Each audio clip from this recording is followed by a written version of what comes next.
গতদিন রাতে নিয়ে আসছি চিংড়ি মাছ, তার সাথে সিজনের পুঁইশাক হবে না তাই কি হয়? তো hello viewers, welcome to my kitchen. এই যে আজকে সকাল সকাল উঠে চলে গেছে বাজারে পুঁইশাক, মিষ্টি আলু সাথে ছোট মাছ নিয়ে আসছে। অনেকে দেখি ছোট মাছ আনলে অনেক চেঁচামেচি শুরু করে দেয়, আমি কিন্তু ছোট মাছ খুব পছন্দ করি। মাছগুলো এক সাইড করে রেখে বসে পড়লাম পুঁইশাকের আটি নিয়ে। এত সুন্দর পুঁইশাক মনে হচ্ছিল সবগুলোই একবারে খেয়ে ফেলি। তো এখান থেকে বেছে বেছে বেশ কিছু পুঁইশাক আমি আজকে রান্না করব বলতে ঝোল করব না, আমি যেভাবে পুঁইশাকটা করি সেরকম ভাবেই করব। তো সেটাই আজকে আপনাদের সাথে শেয়ার করব। খুব সুন্দরভাবে আমি পুঁইশাকের পাতাগুলোকে কেটে নিচ্ছি। আগে পুঁইশাকের পাতাগুলো কেটে এরপরে কিন্তু ডাঁটিগুলোকে খুব সুন্দরভাবে ছুলে নিতে হবে, কারণ এই পুঁইশাকগুলো কিন্তু সেদ্ধ হতে বেশ সময় লাগে। বাজারে গিয়ে দেখবেন দুই রকম পুঁইশাক পাওয়া যায়, একটা বেশ ডগানো ডগা থাকে যেটা কিনা এরকম চিকন চিকন লাঠি থাকে না, আর একটা থাকে এরকম চিকন চিকন লাঠিওয়ালা ভাঁজ দেওয়া। অবশ্যই এরকম চিকন চিকন লাঠিওয়ালা ভাঁজ দেওয়া পুঁইশাকটা কিনবেন, কারণ এটা পুরোনো গাছের পুঁইশাক হয়, নতুন যে ডোকগুলো বের হয় সেগুলোই নিয়ে আসে। আর যেগুলো নতুন গাছের পুঁইশাক হয় সেগুলো কিন্তু একদম মোটা মোটা থাকে, ওই শাকগুলো খেতে একদমই ভালো লাগে না। তো আমি এখানে পুঁইশাকগুলো খুব সুন্দরভাবে কেটে নিয়েছি।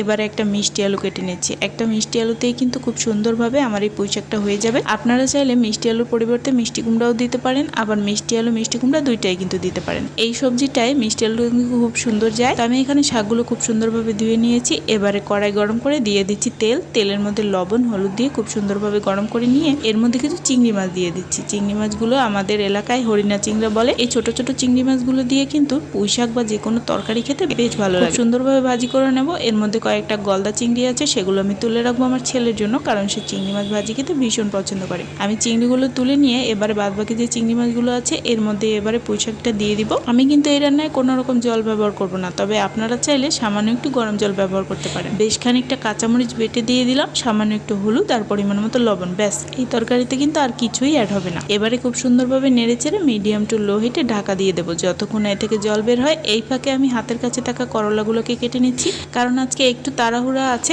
এজন্য একবারেই রান্না চাপিয়ে দিয়ে তারপরে সবজিগুলো কেটে নেব।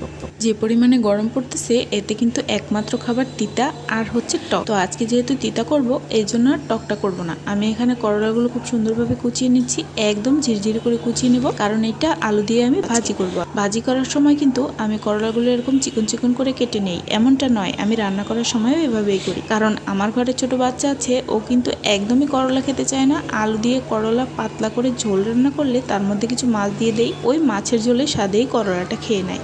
ভাতে সুন্দরভাবে মাখিয়ে নেওয়া যায়, এই কারণে ছোট ছোট করে কেটে দিই। তো এখানে আমি দুইটা ছোট আলু নিয়েছি, আলুগুলোকেও কুচি কুচি করে কেটে নিয়েছি। আমি আর আজকে খোসা ফেলিনি, আলু যেহেতু ছোট তাই আর খোসা ফেলে সময় নষ্ট করিনি। এদিকে দেখুন মিনিট 15 পরে আমার পুঁইশাকটা কিন্তু খুব সুন্দরভাবে সেদ্ধ হয়ে গেছে, আর এই পুঁইশাকের ছালটা ফেলে দিয়েছে বলে আরো কম সময় লেগেছে। এবারে নামানোর আগে আলুগুলোকে একটু ভেঙে ভেঙে দেবো, এতে করে ঝোলটা বেশ গাঢ় হয়ে যাবে। দেখুন কত সুন্দর লাগছে দেখতে, আর খেতেও কিন্তু এই সবজি অসাধারণ স্বাদ, একবার হলেও ট্রাই করবেন। আর এদিকে কথা বলতে বলতে ভাতটাও কিন্তু হয়ে গেছে। এবারে আমি ভাতটা নামিয়ে নিচ্ছি। দুপুরবেলা গরম গরম ভাত, এরকম একটা সবজি, সাথে কড়া কড়া করলা ভাজি, যেন স্বর্গীয় স্বাদ, তাই না? এবারে চুলায় আমি একটা কড়াই বসিয়ে দিয়েছি, এটাকে আমাদের গ্রাম্য ভাষায় তাওয়া বলে। তাওয়ার মধ্যে আমি তেল দিয়ে দিয়েছি, তেলে পেঁয়াজ মরিচ দিয়ে সঙ্গে সঙ্গে করলা আলু দিয়ে দিচ্ছি, লবণ হলুদ দিয়ে সুন্দরভাবে ভাজি করে নেব। আমি কিন্তু করলা আলুটা সবসময় এরকম হাই হিটে ভাজি করি, ঢাকা দিয়ে ভাজি করলে আমার মনে হয় আলুটা গলে যায়, করলাটা ভাজি হয় না, এই কারণে এভাবে হাই হিটে ভাজি করি। তো আপনারা কারা এরকম করেন অবশ্যই কমেন্টে জানাবেন। কথা বলতে বলতে রান্না কিন্তু আমার একেবারে শেষ।